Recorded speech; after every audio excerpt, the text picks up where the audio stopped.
मेरे चाचा कुछ दिनों से बीमार चल रहे थे। 50 साल की उम्र, सफ़ेद दाढ़ी, उस पर भी बीमारी के बाद की कमज़ोर हालत। मेरे चाचा की एक लड़की थी जिसका नाम कजरी था। यह सब देखकर घर के लोगों ने चाचा को बेटी की शादी कर देने की सलाह दे दी। कहते थे कि अपने जीते जी लड़की की शादी कर जाओ।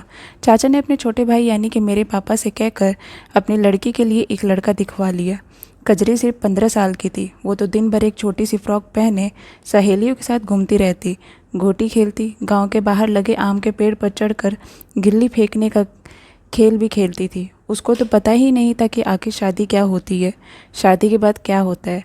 जैसे ही कजरी की शादी के लिए लड़का मिला, वैसे ही उसका घर से निकलना कम कर दिया गया था।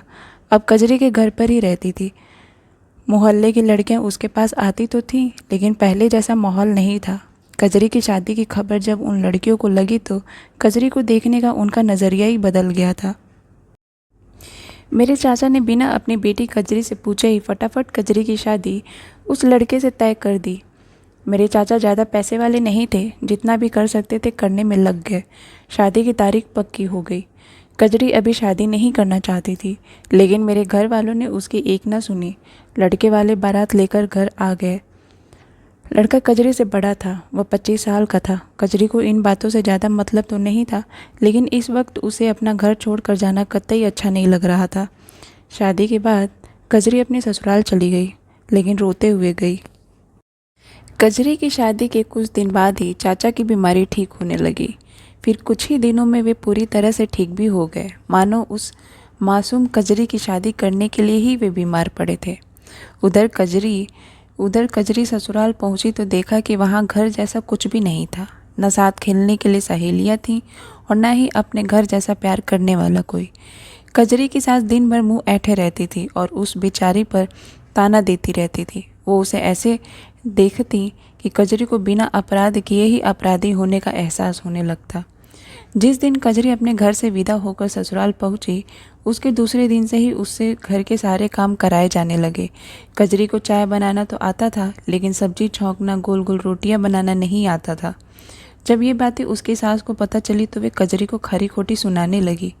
कहने लगी कि बहू, तेरी माँ ने तुझे कुछ नहीं सिखाया। तुम्हारे घर वालों ने ना तो दहेज दिया और न ही ढंग की लड़की। कम से कम लड़की ही ऐसी होती कि खाना तो बना लेती। कजरी चुपचाप अपनी सास की खरी खोटी सुनती रहती और जब भी अकेले होती तो घर और माँ की याद करके खूब रोती। दिन भर घर के कामों में लगे रहती थी और कजरी की सास भी जानबूझकर उससे ज़्यादा काम कराती थी। बेचारी कजरी जो सास कहती वही करती। शाम को पति के हाथों का खिलौना बन जाती। वह तो ठीक से 2 मीठी बातें भी उससे नहीं करता था। दिन भर यार दोस्तों के साथ घूमता और रात होते ही घर में आता, खाना खाता और कजरी को बेहाल कर चैन से सो जाता था। जब कजरी की पहली सुहाग रात थी, तब उस दिन तो कजरी को पता भी ना था कि क्या होता है, लेकिन जब उसका पति उसको छूने लगा तो वो खूब रोई, चिल्लाई, लेकिन उसके पति को उस पर थोड़ा भी तरस भी नहीं आया और अब उस दिन से लेकर हर रोज़ यही करता था। जब वो अपनी तकलीफ़ें अपनी सास को बताती तो उसकी सास यही कहती कि पति को खुश रखना पत्नियों का धर्म होता है। एक दिन कजरी का बहुत मन हुआ कि घर जाकर अपने माँ बाप से मिल ले। माँ से तो लिपट कर रोने का मन करता था। मौका देकर कजरी अपनी सास से बोली, माताजी, मैं अपने घर जाना चाहती हूँ, मुझे घर की याद आती है। सास तेज आवाज़ में बोली, घर जाएगी तो यहाँ क्या जंगल में रह रही है? यहाँ कौन सा तुझ पर आरा चल रहा है? घर के बच्चों से क्या तेरी खातिर कम होती है? यहाँ फिर भी तू इसे अपना घर नहीं समझती। कजरी घबरा कर रह गई, लेकिन घर की याद अब और ज़्यादा आ रही थी। दिन यूँ ही गुजर रहे थे कि एक दिन चाचा कजरी के ससुराल आ पहुँचे। अपने पिता को देख कजरी जी उठी थी। भरे घर में अपने पिता से लिपट गई और खूब सिसक सिसक के रोई। चाचा का दिल भी पत्थर से मोम हो गया। वे खुद रोए तो नहीं, लेकिन आंखें कई बार भीग गईं। उसी दिन शाम को वे कजरी को अपने साथ ले आए। घर आकर कजरी फिर उसी मनभावन तिलिस्मी में खो गई। वही गलियां, वही रास्ता, वैसे ही घर, वैसे ही खुशबू। इतने में माँ सामने आ गई। कजरी की हिचकी बंद गई। दोनों माँ बेटी लिपट कर खूब रोई। कजरी की हालत देखकर माँ खूब रोई। घर में आई कजरी ने माँ को ससुराल की सारी हालत बता दी और बोली, माँ, मैं वहाँ नहीं जाना चाहती, मुझे अब तेरे ही पास रहना है। चाची कजरी को समझाते हुए बोली, बेटी, अब तेरी शादी हो चुकी है, तेरा घर अब वही है। हम चाहकर भी तुझे इस घर में नहीं रख सकते। हर लड़की को एक न एक दिन अपने ससुराल जाना ही होता है। मैं इस घर आई और तू उस घर में गई। इसी तरह अगर तेरी लड़की हुई तो वह भी किसी और के घर जाएगी। इस तरह तो कोई हमेशा अपने घर नहीं रुक सकता। कजरी चुप हो गई। माँ से अब और क्या कहती? जो सास कैसी कहती थी वही माँ भी कहती है। रात को कजरी नींद भर सोई। उसको अब रात में पति के सताने और मारपीट का डर नहीं था। दूसरी सुबह उठी तो साथ की लड़कियां घर आ पहुंची। अभी तक सबकी सब कुंवारी थी, जबकि कजरी शादीशुदा थी। वे सब सलवार सूट पहने घूम रही थी, जबकि कजरी साड़ी पहने हुए थी। आज कजरी सारी सहेलियों से खुद को अलग पा रही थी। उनसे बात करने और मिलने में उसे शर्म आती थी। मन करता था कि घर से उठकर कहीं दूर भाग जाए, जिसे न तो ससुराल जाना पड़े और न ही किसी से शर्म आए। सुबह के 10 बजने को थे। कजरी ने घर में रखा पुराना सलवार सूट पहना, जिसे वो शादी से पहले पहना करती थी, और माँ बाप के पास जाकर बड़े प्यार से बोली, माँ तुम कहो तो मैं थोड़ी देर बाहर घुमाऊँ? माँ बोली, हाँ बेटी घुमाओ, लेकिन जल्दी घर आ जाना, अब तो छोटी बच्ची नहीं है। कजरी मुस्कुराते हुए घर से निकल गई। उसकी नज़र गांव के बाहर लगे आम के पेड़ के पास गई।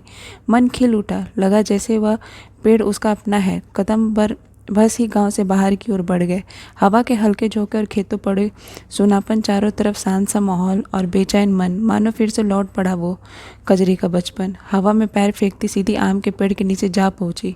यह वही आम का पेड़ था जिसके ऊपर चढ़कर गिल्ली फेंकने वाले खेल खेले जाते थे, जहाँ सहेलियों के साथ बचपन के सुख भरे दिन गुजारे थे। कजरी दौड़कर आम के पेड़ से निपट गई। उस मौन खड़े पेड़ से रो रो कर अपने दिल का हाल कह दिया। पेड़ भी जैसे उसका साथी था। उसने कजरी के मन को बहुत तसल्ली दी। थोड़ी देर तक कजरी पेड़ से लिपटी बचपन के दिनों को याद करती रही। बचपन तो अब भी था, लेकिन उसे छोटी लड़की मानने को तैयार न था। सब कहते थे कि वह बड़ी हो गई है, लेकिन खुद कजरी और उसका दिल नहीं मानता था कि वह इतनी बड़ी हो गई है कि घर से बाहर किसी और के साथ रहने लगे, बड़ी औरतों की तरह काम करने लगे, सास की खरी खोटी सुनने लगे। कजरी बैठी सोचती रही। मन में गुबार की आंधी चलती थी। फिर न जाने क्या सोचकर अपना दुपट्टा उतारा और आम के पेड़ पर चढ़कर छोर को उसकी डाली से कस कर बांध दिया। फिर आम के पेड़ से उतरकर दूसरा छोर अपने गले में बांध लिया। अभी तक कजरी ठीक ठाक थी। खड़ी खड़ी थोड़ी देर तक वह अपने गांव को देखती रही। फिर एकदम से पैरों को हवा में उठा लिया। शरीर का सारा भार गले में पड़े दुपट्टे पे आ गया। दुपट्टा गले को कसता चला गया। आंखें बाहर निकली पड़ी थी। मुंह लाल पड़ गया था। थोड़ी ही देर में कजरी की मौत हो गई। अब उसे ससुराल नहीं जाना था और न ही कोई परेशानी सहनी थी। कांटों पर चल रही मासूम सी जिंदगी का अंत हो गया था। जिस बच्चे की खेलने की उम्र थी, उस उम्र में उसे न जाने क्या देखना पड़ा था। उसकी दिमागी हालत का अंदाजा सिर्फ वही लगा सकती थी। एक भी ऐसा शक नहीं था जो अबोध बच्चे को समझता, लेकिन आज सब खत्म हो गया था। उसकी सारी समस्याएं और उसकी ज़िंदगी। उम्मीद करती हूँ आपको हमारी कहानी पसंद आई होगी। कहानी पसंद आई तो वीडियो को लाइक करें और चैनल को सब्सक्राइब करें, और हाँ, नोटिफिकेशन बेल को ज़रूर दबाएं ताकि अगली अपडेट सबसे पहले आपको मिले। धन्यवाद।